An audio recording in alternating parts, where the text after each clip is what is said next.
pas enlever. Ce diagramme de phase, on l'a déjà vu, d'accord? C'est celui duquel on est parti au départ.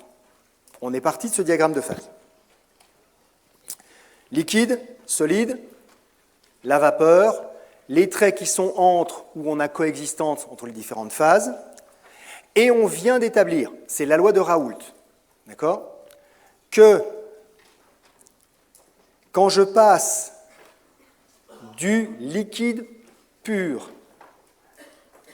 à une solution, j'observe la loi de Raoult qui me dit la pression partielle baisse à une température donnée. Elle baisse de combien? Elle baisse de la fraction molaire. Donc en gros, tous les points qui sont sur cette courbe-là, quand j'aurai une solution, vont se retrouver un peu plus bas. Et tous décalés de la même proportion. D'accord? À 90% de la valeur si j'ai une solution à 90%. Cette courbe-là va donc se retrouver décalée vers le bas de 90% pour une solution à 90%. De 99%, enfin de 1% décalé si j'ai une solution à 99%. On a donc un décalage de cette courbe-là. Si je décale cette courbe-là, vous devriez déjà avoir vu qu'il s'est passé en même temps un autre phénomène qui est important et qui est facile à voir justement sur la courbe telle qu'elle est là. 1, parce que c'est important. Ce décalage-là, il dépend de la fraction molaire du solvant. À aucun moment, je n'ai précisé dans tout ce que j'ai dit au cours des 20 dernières minutes un soluté en particulier. Ça ne dépend que de la fraction molaire du solvant. Ça veut donc dire que cet effet de décalage est indépendant du soluté, ne dépend que de la concentration. Donc je peux rajouter dans mon solvant du sel, du sucre, ce que vous voulez, ça aura exactement le même effet dès l'instant où j'aurai obtenu la même fraction molaire de solvant. Ce n'est pas la nature du soluté qui compte, c'est juste sa quantité, en fin de compte, ou son effet sur la zone. Donc, c'est dépendant uniquement de la concentration, et quand on a une propriété, comme ici, l'abaissement de la tension de vapeur, qui ne dépend que du solvant, ou plutôt de la concentration finale du solvant dans la solution, et pas de la nature des solutés, on appelle ça une propriété colligative. Une propriété colligative d'une solution, c'est une propriété qui ne dépend que de la concentration des solutés et pas de la nature des solutés. Plus on en met, plus l'effet est important. Mais ça peut être n'importe quel soluté, on obtiendra exactement le même effet si c'est dans les mêmes concentrations. OK ? Des propriétés colligatives, à partir du tableau, on peut en voir déjà une autre. Donc la première, c'est celle qu'on vient de voir, l'abaissement de la tension de vapeur. La deuxième, elle est déjà sur le tableau, et vous pouvez la voir, c'est que si cette fois-ci, je me mets à pression constante, vous voyez que la ligne, cette fois-ci, elle semble non plus décalée vers le bas, mais décalée vers la droite. Donc à pression constante, la tension de vapeur, ou plutôt la température qu'il faudra atteindre pour avoir une tension de vapeur donnée, elle est plus grande. Oui, on a décalé les températures sur la droite. Ça veut donc dire que mon point ici, là, j'avais ébullition à cette température-là, sous cette pression. Voilà ce que ça veut dire. Maintenant, pour avoir ébullition, il faudra que j'aille jusqu'à cette température-là. En introduisant un soluté dans un solvant, j'augmente sa température d'ébullition. Quand vous mettez du sel dans l'eau pour cuire les pâtes, votre eau ne bout plus à 100 degrés Celsius sous pression atmosphérique, elle va bouillir à un peu plus. 101, 102, 103, ça dépend de la quantité de sel que vous aurez mis à l'intérieur. D'accord ? N'en mettez pas trop, hein, c'est pas forcément bon. Okay ? Mais vous allez augmenter la température d'ébullition d'une solution en ajoutant du soluté. C'est juste une conséquence immédiate de ce que l'on peut lire sur ce tableau. D'accord ? Et c'est une conséquence de la loi de Raoult, en fin de compte, puisque c'est la loi de Raoult qui nous a abaissé la courbe. Mais en même temps, elle l'a décalée aussi sur la droite. Eh bien, ça, cette propriété-là, c'est ce qu'on appelle l'élévation ébullioscopique de la température d'ébullition. C'est ça le titre entier, hein. Mais ça ne tenait pas, moi, dans mon espace sur la diapo. Donc le titre complet, c'est élévation ébullioscopique de la température d'ébullition. En d'autres termes, quand on rajoute un soluté, on augmente la température d'ébullition de la solution. De combien ?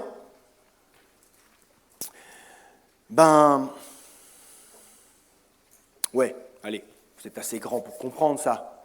C'est de la trigonométrie, ça. C'est Thalès, un truc que vous avez vu quand vous étiez en 6e.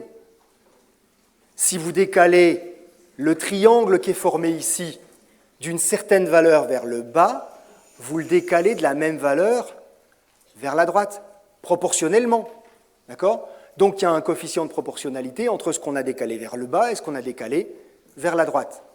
Ce qui sous-entend que puisqu'on a décalé vers le bas d'une valeur qui est fixe et qui dépend de la fraction molaire, que notre décalage en température sera proportionnel au décalage en pression, qui est proportionnel à la fraction molaire.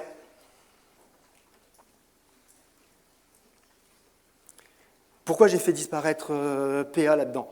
Non, mais cette pression partielle, là, cette tension de vapeur, celle avec l'étoile, c'est une constante à une température donnée.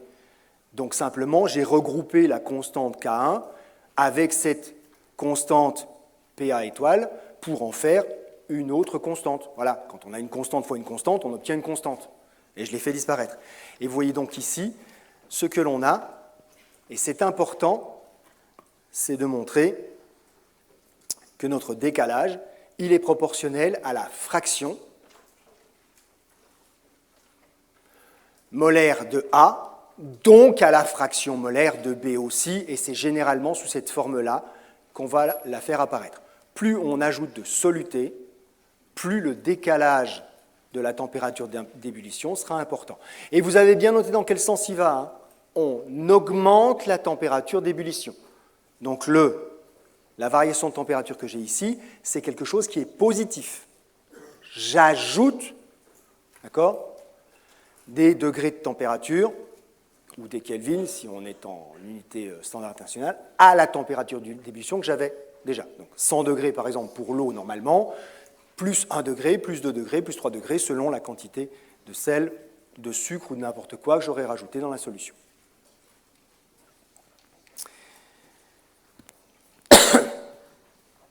Pourquoi c'est écrit ça ? C'est bizarre, cette histoire. Enfin, moi, ça me choquerait d'écrire ça. XB, je sais ce que c'est la fraction molaire. XB, c'est bien le nombre de moles de B sur le nombre de moles total. Mais pourquoi, d'un seul coup, NB a disparu en bas ? C'est pas logique. Si on est dans une solution idéale, c'est qu'on est dans une solution très diluée. Si on est dans une solution très diluée, NB est forcément tout petit par rapport à NA. Donc c'est quelque chose qu'on fait en général. D'accord ? Voilà. Pourquoi j'ai fait ça ? Donc, vous pouvez vous arrêter à la ligne K2 XB, hein, d'accord ? Là, je suis simplement allé un cran plus loin pour vous montrer autre chose. OK ? Donc, le nombre de moles de A, c'est sa masse divisé par sa masse molaire. La masse molaire, c'est une constante pour un solvant donné. Si c'est une constante, je peux la rentrer dans ma constante qui est devant. et un nombre de moles de soluté divisé par une masse de solvant, ça s'appelle une molalité. On a donc ici deux manières d'exprimer cette loi d'élévation ébullioscopique de la température d'ébullition par rapport à la fraction molaire de B ou par rapport à la molalité de B dans la solution. Voilà. Et c'est plus souvent cette deuxième formule que vous allez rencontrer que la première. Elles sont valides toutes les deux, elles ne posent aucun problème. On peut utiliser aussi bien l'une que l'autre, et vous voyez que passer de l'une à l'autre, ce n'est pas si compliqué que ça. Mais il se trouve que souvent, on utilise plutôt la deuxième que la première. C'est probablement celle que vous trouverez par la suite de vos études. Par la suite de vos études, ça veut dire dans le courant de l'année, tout simplement, parce qu'on va retrouver cette chose-là à différents endroits dans le courant de l'année. Et par la suite, dans le cadre de vos études, essentiellement d'ailleurs médicales, où on continue à utiliser cette chose-là. OK ? Donc c'est pour ça que c'est celle-là que je mets en valeur.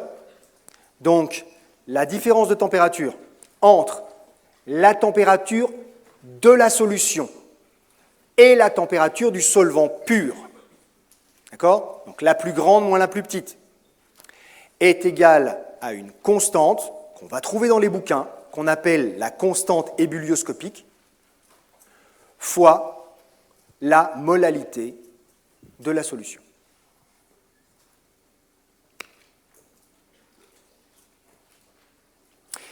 Ou si on a une solution qui contient plusieurs solutés, ce qui est tout à fait envisageable.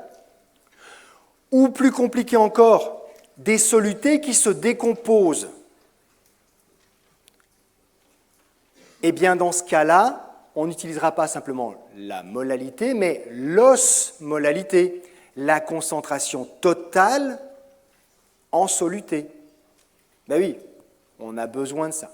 Donc, si vous avez une solution complexe, plusieurs solutés, des solutés qui se décomposent, d'accord ? La formule s'écrit sous cette forme-là, et le oméga bar que vous avez ici, c'est l'osmolalité totale de la solution. On prend tous les solutés, on calcule la concentration réelle de tous les petits morceaux, et on va pouvoir obtenir donc cette valeur de l'élévation ébullioscopique. Le KEB que vous avez là est propre au solvant. On va donc en avoir un pour l'eau, un pour l'alcool, un pour l'acide acétique, etc., etc. Donc chaque solvant a sa constante ébullioscopique. OK ? Et on peut rajouter n'importe quelle soluté à l'intérieur, ça marchera. Cette constante, c'est pas à retenir, cette formule n'est pas à retenir. Aucune d'entre elles n'est à retenir, puisque de toute façon, vous les aurez à disposition. On est bien d'accord. Mais pour l'instant, elle n'est pas à retenir. Éventuellement, vous pourriez avoir à l'utiliser. Elle est à comprendre de comment elle marche. Il se trouve qu'expérimentalement, et aussi de manière par calcul, on peut montrer que cette constante ébullioscopique, elle est reliée à tous ces termes qui se trouvent à l'intérieur. La démonstration, elle est juste un peu trop longue pour qu'on la fasse là, et elle n'a pas beaucoup d'intérêt. Mais ce qui est important dans cette formule-là, donc ce n'est pas de la retenir, c'est de constater qu'en fin de compte, cette constante, elle dépend de la masse molaire du solvant. Le ms que vous avez dans la formule. Et si cette constante dépend de la masse molaire du solvant, ça veut dire qu'on vient de trouver une formule qui permet de calculer la masse molaire du soluté, excusez-moi, non, si, c'est bien seulement. Une manière de calculer la masse molaire du composé à partir de variations de température. Voilà ce que ça veut dire. Donc tout ça ne dépend que du solvant, uniquement du solvant et de rien d'autre. Il n'y a rien dans cette formule qui ne dépende du soluté. Donc on peut rajouter ce que l'on veut dans la solution. Dès l'instant où on a la même osmolalité, on aura exactement le même effet. Et celle-là, telle qu'elle est là, on l'utilise dans les mesures, mais il n'y a pas d'utilisation pratico-pratique à cette relation-là, d'accord, que l'on peut utiliser tous les jours. Bon, à part mettre plus de sel dans l'eau, éventuellement pour faire cuire les pâtes plus vite, parce que comme la température d'ébullition sera un peu plus élevée, les pâtes cuiront un peu plus vite, mais vu la quantité de sel qu'il faut rajouter, elles seront immangeables, donc ça ne sert pas à grand-chose. D'accord ? À part ça, il n'y a pas d'application directe dans la vie courante de ça. Scientifiquement, oui, mais pas dans la vie courante tous les jours. Pour vous montrer un peu à quoi ça ressemble, et pour que vous compreniez pourquoi il n'y a pas d'application directe, voilà la valeur donc de la constante ébullioscopique de l'eau sous pression atmosphérique, on est bien d'accord, hein ? C'est 0,51 par mol.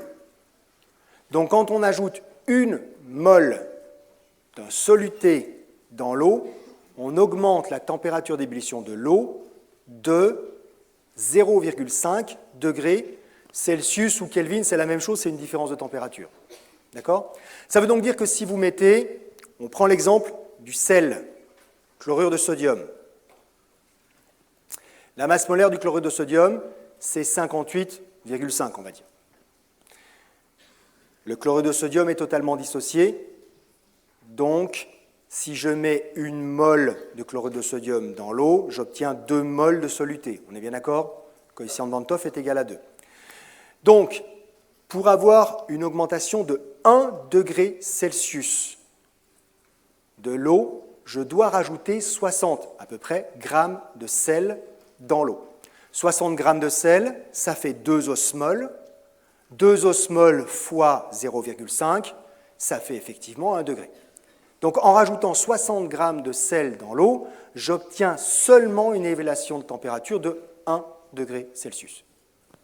C'est peanuts, c'est négligeable. Et à 60 grammes par litre, ça se dissout sans problème, hein, 60 grammes par litre de sel, il n'y a aucun problème. C'est absolument imbuvable, d'accord ? Est-ce que vous savez à combien, quelle est à peu près la concentration de l'eau de mer en chlorure de sodium ? Grosso modo.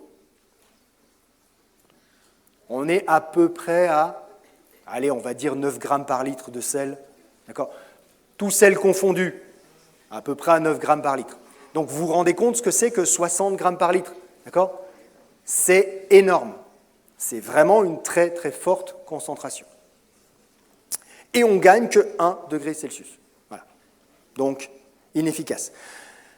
Je vous ferai remarquer par contre, et c'est important dans ce tableau, que les effets sont bien plus importants sur d'autres solvants. D'accord ? Prenez par exemple le cas du tétrachlorure de carbone. C'est un toxique, d'accord ? C'est cancérigène. Mais en l'occurrence, vous voyez que là, l'effet est carrément 10 fois plus grand. Une mole, c'est 5 degrés. Donc là, on a un effet qui est vraiment très important. Donc avec l'eau, voilà, on n'a pas de chance, ou on a de la chance, j'en sais trop rien d'ailleurs, ça aurait changé la manière dont notre système planétaire fonctionnerait si c'était une valeur différente. D'accord ? Donc on ne peut pas savoir si ce serait mieux ou moins bien, mais en tout cas, ça aurait changé les choses si cette valeur-là avait été différente. Avec une mer salée, pas les mêmes taux d'évaporation, pas les mêmes températures d'ébullition, etc., ça aurait forcément changé les choses. Là, très peu d'effets, donc finalement, en tout cas, on n'a pas à s'en plaindre, puisque ça a fonctionné comme ça.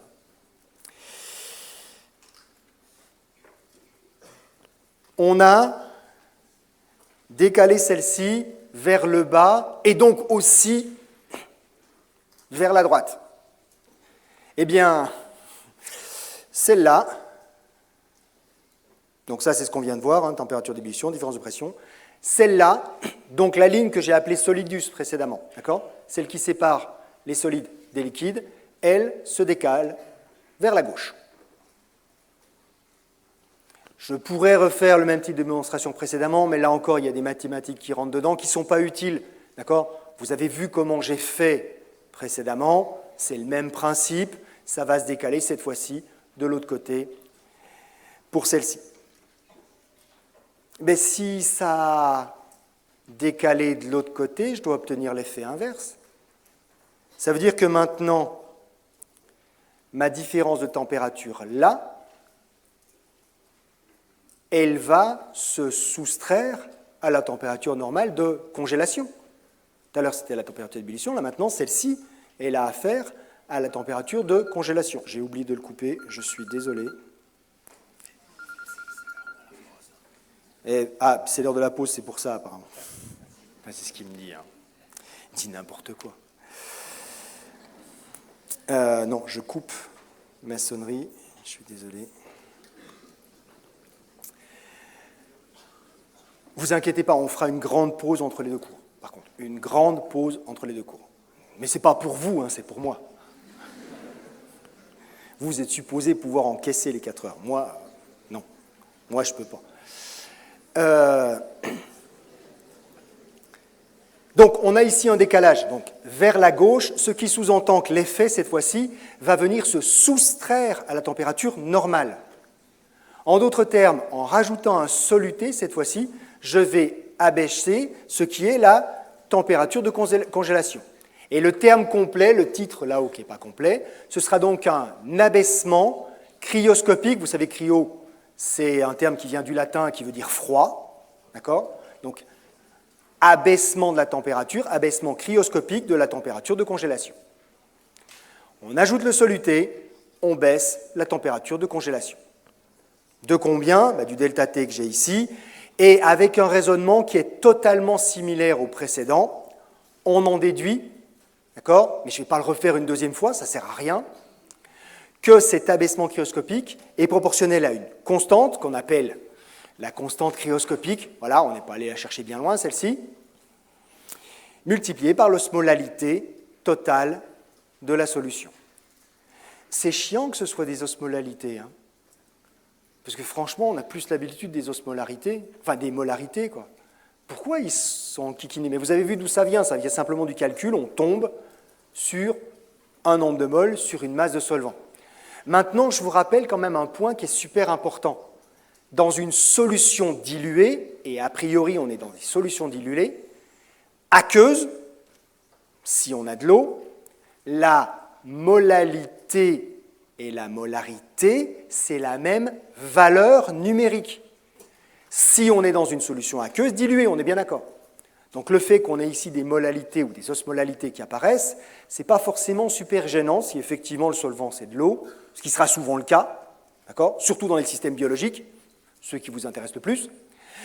Et avec des solutions diluées, bon, ça, des fois, ça peut se discuter. Hein. Mais on peut toujours, on verra ça à la fin, s'arranger pour pouvoir utiliser quand même ces concentrations. OK ? Même chose, cette constante, quand on la découpe, quand on fait les calculs, quand on fait la thermo qui va bien dessus, on constate encore une fois qu'elle ne dépend que des paramètres et uniquement des paramètres du solvant.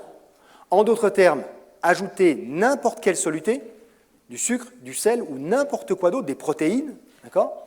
Ça aura effectivement le même effet sur la baisse de température de congélation dès l'instant où l'osmolarité sera la même, bien entendu.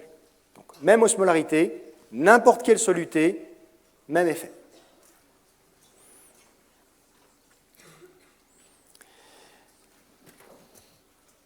La formule à utiliser, donc celle-là, hein, on est bien d'accord. Donc la constante fois l'osmolalité totale. Mais vous voyez cette fois-ci que la constante est plus grande. Elle était toute petite dans le cas de l'élévation ébullioscopique, elle est plus grande dans le cas de l'abaissement cryoscopique. 4 fois plus grande. Hein. Ça veut dire que la même concentration tout à l'heure qui produisait un effet qui était tout à fait négligeable aura nettement plus d'effet maintenant. On perd 2 degrés par osmole par litre. Et là, ça commence à devenir pas négligeable. Tellement pas négligeable que vous avez déjà tous, sans exception, expérimenté une des utilisations de cet abaissement cryoscopique de la température de congélation. Tous dans votre vie courante. Parce qu'on est en Franche-Comté, Des fois, il fait froid. Pas souvent, mais des fois, il fait froid. Et quand il fait froid, qu'est-ce qu'on fait sur les routes? On met du sel.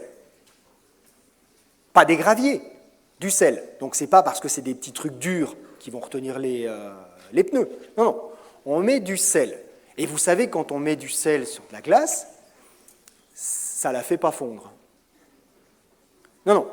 Quand on met du sel sur de la glace et où il y a un tout petit peu d'humidité qui reste, ce sel va se dissoudre dans l'eau.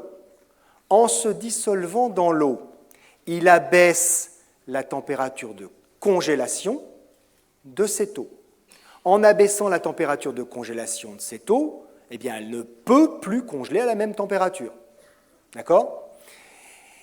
Et comme elle ne peut plus congeler, on a de l'eau avec une basse température de congélation, donc une température qui reste au voisinage de 0 degré, d'accord ?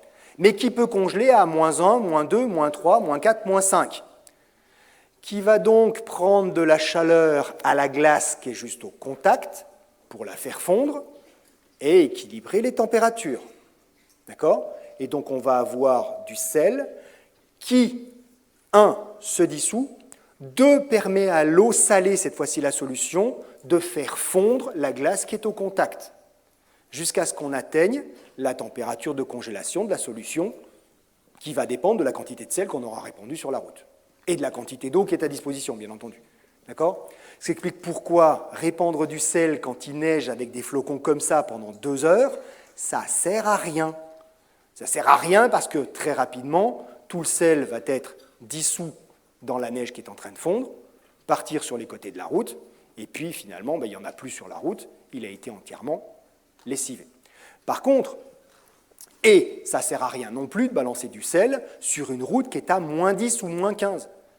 Puisqu'il n'y a pas d'eau à cette température-là, il n'y a pas de dissolution des cristaux de sel, s'il n'y a pas début de dissolution des cristaux de sel, ça ne sert à rien. Donc par -10, -15, ce n'est pas des cristaux de sel, ce n'est pas du sel solide qu'on envoie sur les routes, c'est une saumure, une solution d'eau qui contient du sel à saturation. Et là, comme on a déjà une solution liquide, ça permet de faire fondre la glace qui rentre en contact avec cette solution-là. D'accord ? Et est-ce qu'on peut descendre bas en température avec des solutions salines ? Eh bien, sans doute beaucoup plus que vous ne le pensez.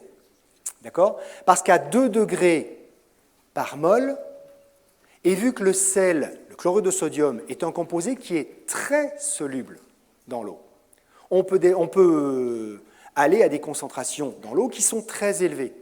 Et comme les concentrations sont très élevées, l'effet non négligeable, on peut descendre bas en température. On peut obtenir un effet cryoscopique qui est très important. Là où s'arrête la courbe, c'est quand on a atteint le point de saturation. On ne peut plus dissoudre de sel en plus à ce moment-là. Et vous voyez que là, donc on atteint ce point là-bas, donc on est à... Je n'ai pas la ligne du bas, je ne sais pas pourquoi, mais enfin bref, elle est en haut. Quand on est à peu près à 22-23%, 22-23% pour une solution, on n'est pas dans une solution diluée, on est bien d'accord, hein ? C'est une saumure, une solution très, très concentrée, d'accord, de chlorure de sodium. Eh bien, on atteint un abaissement cryoscopique, vous voyez, qui voisine les -21, -22 degrés. C'est comme ça qu'on pouvait faire de la crème glacée à Versailles pour Louis XIV. Eh bien oui, on prend de la glace, on prend du sel, la température baisse énormément, on peut atteindre, vous voyez, quasiment -20. On prend de la crème, un quelconque parfum, on mélange à l'intérieur et on obtient de la crème glacée. Sans congélateur, juste avec de la glace et du sel. Parce qu'on peut descendre vraiment très très bas en température. Est-ce qu'on pourrait faire ça avec du sucre ? Ben oui. Vous dissolvez du sucre dans de l'eau, d'accord ? Et effectivement, la température de congélation va baisser. Si vous avez, vous ne le faites pas, mais si vous aviez une bouteille de sirop à la maison, vous la mettez dans le congélateur, d'accord? Eh bien, il est très probable, votre congélateur étant aux alentours de moins 18, si vous êtes à saturation, le sucre c'est très soluble aussi, d'accord?